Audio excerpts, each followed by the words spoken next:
ওসির কাছে ধারে ধারে ঘুরে আমি এর বিচার পাই নাই, তাহলে সাধারণ মানুষের অবস্থানটা কোথায় যেতে পারে?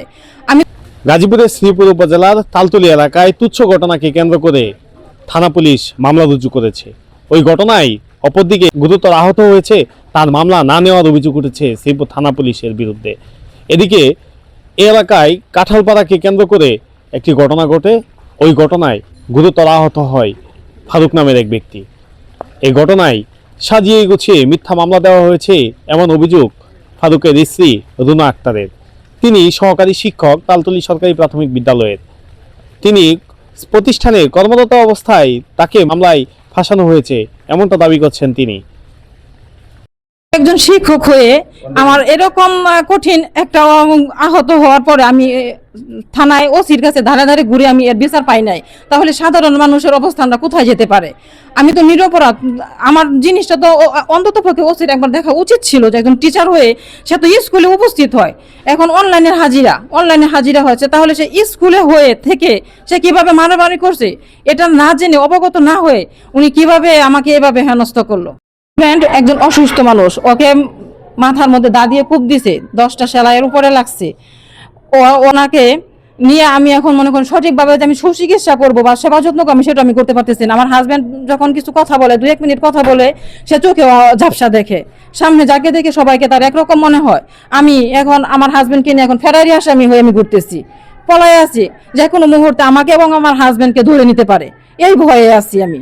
এখন আমার হাজব্যান্ডের চিকিৎসা আমি করতে পারতেছি না, প্লাস হচ্ছে আমি আহত হইলাম, জখমও হইলাম গুরুতর ভাবে।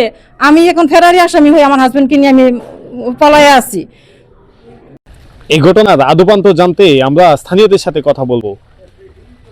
মামলা আমি তারা দিচ্ছি মিশা কথা কইয়া, সব যা করছে তারা সব মিশা কথা কয়ে করছে, একটা হাসাইয়া দিচ্ছে না। যে বাচ্চারা যে ইস্যু করে মামলা দিচ্ছে যে হাত ভাঙছে, এই বাচ্চারা মারামারির 2 দিন আগে আমাদের বাড়িতে গিয়া আত্রা কসকা যারা যাই আনছে আমার বাড়ির আমার ম্যাডামের কাছে। এটা আমি জানি, এটা সত্য ঘটনা। এটা এই মারামারির কোনো আসে বলে আইছে না বাচ্চারা। মানিক আমার লগে কাঁঠাল কাটা গেছে ঘটনার থেকে 2 কিলো দূরে। আমরা গঠন হয়েছে 10:30টায়, আমরা 12:30টায় উপস্থিত। আয় হচ্ছে মারামারি হয়েছে, তাগর মারামারির কোনো হুদিস পাইছি না। তারা দুনো পক্ষে গেছে গা, থানা আশ্রয় নিছে, আইনের আশ্রয় নিছে গা। তখন আমি মানিক লেগে জয়নাবাজার কাঁঠাল বেচছি। আর রুমা ম্যাডাম এটা শুনছি, আমি দেখছি না, শুনছি স্কুলে আসিন, স্কুলতে তারা ফোন করে আইন না ফারুকের জন মাথা ফোড়া লেগেছে, তো ফারুক টলে মেডিকেল গেছে। উঠাইছিলাম ওই গাছে, মনে করেন গা পরে ওই বাড়ি থেকে ফিরোজ মিয়া কাকার বউ আর ছেড়ি 3 জন আসছে। আইসা ফিরোজ মিয়ার মিরাজুদ্দিরে 4-5টা বাড়ি দিছে। দেওয়ার পরে মিরাজ দৌড় পেরে তার বাড়ি গেছে গা। যাওয়ার পরে তার বাইন তারা বলছে, পরে আবার তারা সবাই আসছে আর কি, ফারুক রাসেল তারা আসছে। আইসা ফারুকের মাথাটা ফাইটে গেছে, বাড়ি মেরে মাথা ফাটা আছে, কিন্তু আমাদের শ্রীপুর থানার মধ্যে আমাদের মামলা নাই। একটা সুস্থ বিচার চাই আমরা। ফোন করে হাইরাদের রুনার রান্না হয়েছে স্কুলতে, তারা মিথ্যা কথা কই আসামি দিছে, রুনারে মিথ্যা কথা কই আসামি দিছে। রুনা স্কুল আসেনি, স্কুলের স্যারের কাছে জিজ্ঞাসা করুন, আরো তো স্যার আছে তাদের কাছে জিজ্ঞাসা করুন। রুনা স্কুল আছে, রুনার স্কুল আছিল, তার স্কুল থেকে আমরা ফোনটা লয়েছি, আনার পরে আমরা লয়ে তারা শ্রীপুর গেছি। শ্রীপুর থানা পুলিশের কাছে বারবার গিয়েও মামলা রেকর্ড করাতে পারেনি ভুক্তভোগী পরিবার। অপরদিকে ন্যায় বিচার না পেয়ে ক্ষুব্ধ হয়ে তারা কোর্টের দ্বারস্থ হয়েছে। আর এদিকে মিরাজউদ্দিন নামের এক নিরীহ ব্যক্তিকে আটক করেছে শ্রীপুর থানা পুলিশ। সে কারাগারে আছে এমন দাবি ভুক্তভোগী পরিবারের। তদন্ত করি নাই, হ্যাঁ আমরা তদন্ত চলমান। উনি যদি ঘটনার সময় রিয়েলি স্কুলে থাকে, হ্যাঁ আমরা আমাদের আইটেম দ্বারা যাচাই বাছাই করবো, তাইলে উনি অপরাধ যাবে, কোনো সমস্যা নেই। তদন্তটা শুরুই হয় মামলা করার পরে। আমরা প্রাথমিক মামলা করার পরে আমরা প্রাথমিক তাদেরকে শনাক্ত করতে পারি, তারপরে তাদেরকে আটক করে দেবো তারা অপরাধী। শিক্ষক নিয়ে একটু সন্দেহ ছিল, যেজন্য আটক করিনি। আমি চাইলে আটক করতে পারতাম। তদন্ত হওয়ার পরে যাদেরকে আমরা শনাক্ত করতে পারি যে অপরাধী, তাদেরকে আটক করে ফেলি। অভিযোগ দায়ের করছে, অধিকার আমাকে পাঠাইছে, ঘটনার সত্যতা 100%, হ্যাঁ 100% ঘটনার সত্যতা আছে নিশ্চিত হয়ে ওসিদেরকে জানানো হয়েছে। তারপরে মামলা রুজু হয়েছে। মামলা রুজু হওয়ার পরে হ্যাঁ আমরা যে পর্যন্ত শনাক্ত করতে পারছি অপরাধী, তার মধ্যে একজনকে গ্রেফতার করা হয়েছে। আমি রুনা, প্রধান শিক্ষক, ভারপ্রাপ্ত তালতলী সরকারি প্রাথমিক বিদ্যালয়। গত 7/7/2026 রোজ মঙ্গলবার সকাল 8:45 আমি স্কুলে যথাসময়ে চলে আসি এবং আমার যা কার্যক্রম আমি আমার বিদ্যালয়ের সমস্ত কার্যক্রম আমি শুরু করি। প্রায় 9:45টার দিকে আমার এখানে একটা কল আসে যে তুমি বাড়িতে আসো, তোমার হাজব্যান্ডকে মাথা ফাটায় ফেলাইছে। কে বা কারা বা ঘটনা কি আমি কিছুই জানি না। তারপর আমি আমার ঊর্ধ্বতন কর্মকর্তা আমি জারুদ্দিনে আছি, এটিও স্যারকে ফোন দিয়েছি। স্যার বলছে আচ্ছা ঠিক আছে আপনি যান। আমি গিয়ে দেখি যে আমার হাজব্যান্ড রক্তাক্ত অবস্থায় পড়ে আছে, একদম অজ্ঞানের মতন পড়ে আছে। ওনাকে ওরা গাড়িতে নিয়ে আমার অপেক্ষায় বসে আছে, আমাকে ছাড়া তো নিতে পারবে না।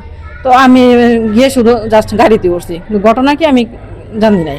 পরবর্তীতে জানতে পারলাম যে ওরা আমার হাজব্যান্ড বাসা থেকে বের হয়েছিল, দোকানে যাবে, ব্যবসা করে জয়না বাজার, ও যাবে, বের হয়েছে, ওই যাওয়ার পথে ওকে আক্রমণ করছে। তার আগেই আমার বাসুরকে মারধর করতেছে। ও যাচ্ছে ওদের বাড়ির পাশ দিয়ে যাওয়া লাগে দোকানে, তো ওখানে যাওয়ার পরে ওকে অ্যাটাক করে। ফিরোজ, ফারুক, আসাদের ছেলে, তারপরে ফিরোজের ওয়াইফ ছিল সিদ্দিকা, ওর মেয়ে, আসাদের ওয়াইফ, ওরা সবাই সম্মিলিতভাবে অ্যাটাক করে। ওদের হাতের দা ছিল, লাঠি সোটা সব কিছু নিয়ে ওরা পূর্ব প্রস্তুতিমূলকভাবে এখানে ওকে জখম করে। ওকে আমি শ্রীপুর প্রাথমিকভাবে আমি আমার হাজব্যান্ডকে শ্রীপুর নিয়ে যাই। ওখান থেকে ওরা দায়িত্বরত চিকিৎসক আর ভালো চিকিৎসার জন্য আমাকে ময়মনসিংহ অথবা সদরে নিয়ে যাওয়ার কথা বলছে। তখন আমি আমার রোগীকে আমি তাৎক্ষণিকভাবে আমি সদর হাসপাতালে নিয়ে চলে যাই। এদিকে আমি থানাতে একটা প্রাথমিকভাবে একটা অভিযোগ পত্র দাখিল করে আমার বড় বাসুর আমার হয়ে। উনি যখন থানায় অভিযোগ দিয়েছে, অভিযোগ দেওয়ার পরে তদন্ত কর্মকর্তা বাড়িতে গিয়ে তদন্ত করে আসছে। পরে আসার পরে ওসি স্যার বলছে আমার সাথে দেখা করেন। তো আমার বাসুররা গেছে, রাতে 10:30 পর্যন্ত থানাতে অবস্থান করছে, দেখা করে নাই, বলছে আপনি কালকে সকালে আসেন। পরের দিন সকালে আমারও গেছে, কিন্তু ওসির সাথে কোনো দেখা হয় নাই, দেখা পায় নাই। এভাবে তারা 3 দিন থানাতে ঘোরাঘুরি করছে ওসির সাথে শুধু দেখা করার জন্য, মামলাটা এন্ট্রি করার জন্যে।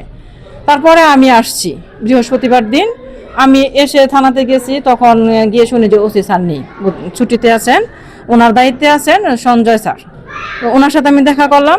তো উনি বলতেছে যে মারামারি ঘটনা, দুজনেই মারামারি করছে, দুজনেরই মামলা নিতে হবে, মামলা নিলে দুজনেরটা নিতে হবে, বাস এটুকু বলে যে আপনি যদি করেন তাহলে দুজনেরটা আমি নেব, এটুকু বলে আমাকে বিদায় দিছে। তো পরবর্তীতে আমি চলে আসছি, পরে আবার গেছি, কিন্তু ওনাদের আমি আর দেখা পাই নাই।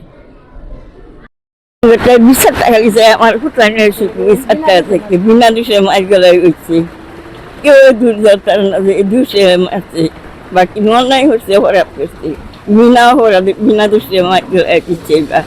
অনেকবার জ্বালানা পড়ছে। আমি কারল কাটা গেছি গা, আমার মামলা দিছে। আমি কি ঘটনাস্থলে যদি থাকি তা আমার বিচার হইব, আর যদি ঘটনাস্থলে আমি না থাকি তাহলে আমার মামলা দিছে কেলিগা, এটার বিচার চাই আমি ওর কাছে। দোকান পারে গেছি, যা দেখি আমার আব্বুকে মারতাছে। আমার আব্বু আমার কাছে ফোনটা দিছে, বলতেছে ভিডিও করো। আমি ভিডিও করতে গেছি, তারপর আমার হাতের মধ্যে বাড়ি মারছে, বাড়ি মেরে মোবাইল ফেলাই দিছে। তারপর আর ফিরাইতে গেছি, আমার আব্বুকেও মারছে আর আমারও মারছে। আমরা খেলতেছিলাম, পরে নাহিদ ভাইকে ফাউল করেছিল, পরে ফ্রি কিক পেয়েছিল, পরে মারছিল সময় মোশো ফিরাইতে যায় হাতে ব্যথা পাইছিল। কেউ তাকে মারধর করে নেই, সে খেলতে যায় ব্যথা পাইছে। আমরা অভিযুক্ত পরিবারের সাথে যোগাযোগ করার চেষ্টা করলেও তাদেরকে খুঁজে পাওয়া যায়নি। এদিকে ভুক্তভোগী পরিবার ন্যায় বিচারের দাবি জানিয়েছেন, একই সাথে সুষ্ঠু একটি নিরপেক্ষ তদন্ত হবে এমনটা দাবি ভুক্তভোগী পরিবারের। গাজীপুরের শ্রীপুর থেকে SM জহিরুল ইসলাম।